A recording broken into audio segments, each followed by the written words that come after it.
Saya yang bagus. Karena baginda Rasul berarti Pak Yanto ini dapat informasi ketemu orang yang orangnya masih hidup atau orangnya belum lahir tapi sudah ketemu Rasul. Ada itu dijelaskan. Di antaranya Syekh Abdul Qadir Al-Jilani ketika mau naik buruk itu kendaraan seperti kilat, bukan buruk ibu pakai rok atau burak seribu dari sekelah. Ini buruk kendaraan kilat. Sebelum menaiki buruk menginjak pundaknya seseorang. Ditanya oleh baginda Rasul, siapa ini? Oh, aku cucumu. Namanya Abdul Qadir. Baik, tegas baginda Rasul. Qadami ala raqabati wa qadamuka ala raqabati jami'il awliya. Telapak kakiku menginjak pundakmu, telapak kakimu bakal menginjak pundak sekalian para wali. Dinobatkan Syekh Abdul Qadir Jilani sebagai raja sekalian para wali. Yang menjadi pangkat wali harus terinjak pundaknya dulu oleh Syekh Abdul Qadir Jilani. Itu sudah dinyatakan dengan statement atau Syekh Abdul Qadir. Yang kedua, Imam Ghazali. Ketika baginda Rasul bertemu Nabi Musa di langit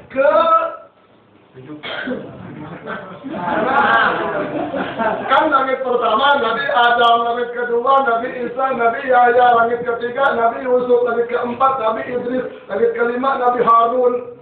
Kenapa begini? Repotan. Potong hitam, potong putih. Tapi lalu yang ke-6 Nabi Musa, yang ke-7 Nabi Ibrahim. Nah, di langit ke-6 Nabi Musa bertanya, siapa? Nama? Muhammad. Oh, Nabi akhir zaman itu ya? Iya. Pernah mengatakan, engkau punya ulama seperti Nabi Bani Israel. Betul.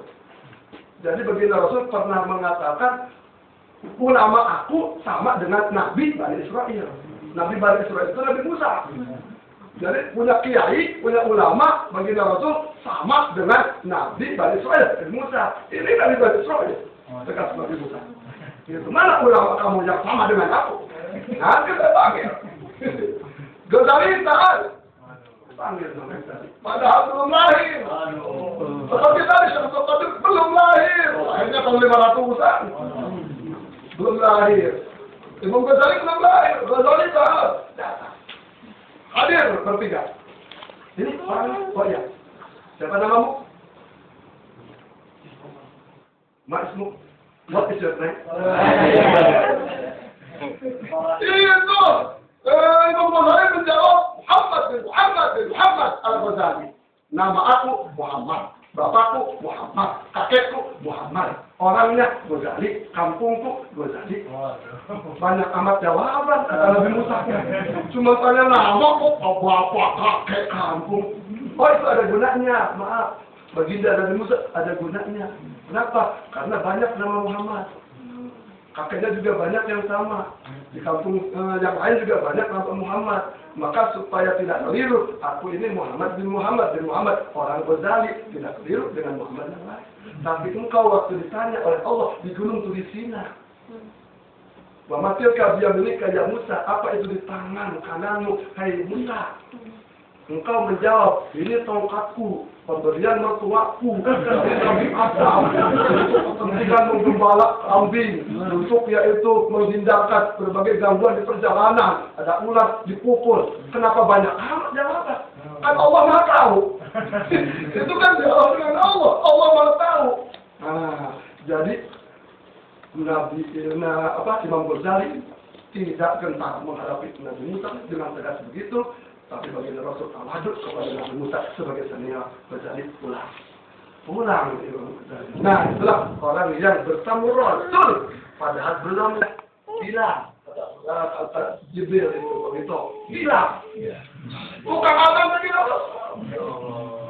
Sudah ada di sana, sudah jalan. Padahal orangnya masih hidup di dunia, masih hidup di kota Mekah. Tapi sudah terlihat di sana. Mengapa? Itu hikmahnya orang yang akan karena kemestinya duluan. Masa ada belakangan ke masjid keluar. Nah, orang yang ke masjid keluar, insya Allah ke surga seperti. Jadi berlomba-lomba pengen ke masjid duluan ya Pak? Iya, Pengen aja. mudah-mudahan. Mudah-mudahan. Karena biar nyampe surganya juga duluan.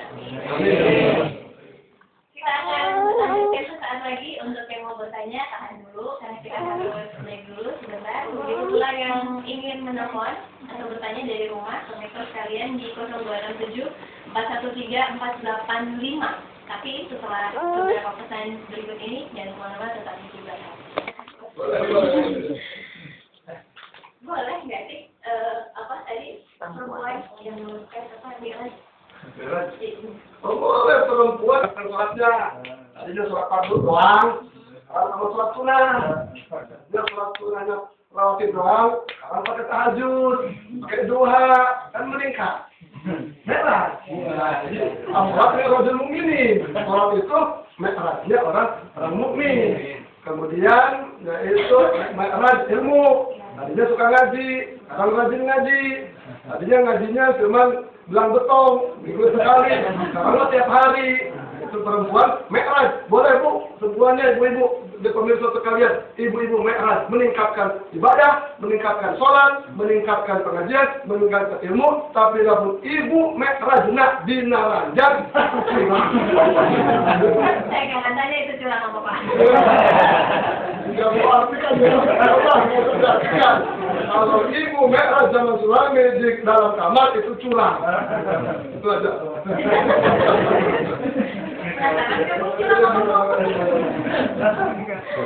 Nanti ya di luar acara baru dikasih tahu. Selanjutnya kita ke pertanyaan dari yang ada di studio, mungkin masih ada yang mau bertanya, tapi silakan. Assalamualaikum warahmatullahi wabarakatuh. Nama saya Ahmad Bujukol dari Masjid Jami'ah Al-Qamah. Pertanyaan yang akan saya sampaikan adalah, apakah Rasulullah SAW ketika Isra Mi'raj melihat kepada Allah Subhanahu wa Ta'ala? Terus bagaimana caranya? Terima kasih. Waduh. Saya nggak ikut jadi saksi. Bagaimana Rasul melihat Allah waktu Isra Mi'raj? Memang melihat. Di dalam kitab Dardi disebutkan, hadis juga menyebutkan bahwa ketika Isra Mi'raj baginda Rasul melihat kepada zat Allah Subhanahu wa Ta'ala. Tapi Allah tidak berbentuk, tidak berupa, mukhalafatul lil hawa, siyamu binafsihi. Tapi baginda Rasul melihat kepada zat Allah. Nah, satu-satunya manusia yang diperkenankan melihat zat Allah belum kiamat, belum di surga. Itu baginda Rasul. Terus, bagaimana caranya? Enggak pakai cara. Sebab Allah tidak berbentuk, tidak berzihad, tidak di depan, tidak di belakang, tidak di kiri, tidak di kanan, tidak di atas, tidak di bawah. Maka patutnya hawa, yang mau bilang, itu kitab Aqidatul Awam menjelaskan. Ya, kitab Aqidatul Awam itu menjelaskan yang berbunyi begini. Jadi wa ba'dal isra'i 'urujul lis-sama hatta ra'an nabiyyu rabban kallama min ghairi kafin wa bisarin wa tarad alaihi khamsan ba'da khamsina farad. Bahwa setelah Isra baginda Rasul naik ke langit sampai ke arah melihat langsung dengan dua mata kepala zat Allah Subhanahu wa Ta'ala. Tapi berkaitin tidak berbentuk, tidak seperti apa, tidak seperti melihat kita ini, badisorin, tidak berjihad di mana-mana, serta itulah yaitu langsungnya bagi Rasul melihat, hanya beda dengan melihatnya seperti kita. Allah yang maha. Kemudian selanjutnya difardukanlah oleh Allah 50 waktu yang akhirnya 5 waktu sholat fardu yang wajib dilakukan oleh kalian umat Islam. Wajib iman dan percaya. Wajib iman dan percaya. Baginda Rasul melihat Allah ketika Isra Mi'raj. Kalau boleh saya tambahkan pertanyaan dari Fadlu, seberapa dekat pada saat itu jarak antara Rasulullah SAW? Tidak ada jarak. Tidak ada jarak. Kan mukhalafatul hawadisi itu berlainan dengan yang baru. Dengan kita, kalau kita ada jarak, 1 meter, 2 meter, tidak ada jarak. Kan walan aqrabu ilaihi min hablil warid dalam Al-Quran. Allah lebih dekat kepada dirimu daripada urat lehermu. Wah, maknanya mendalam. Itu. Jadi kalau dekat hanya melihat luarnya aja, kalau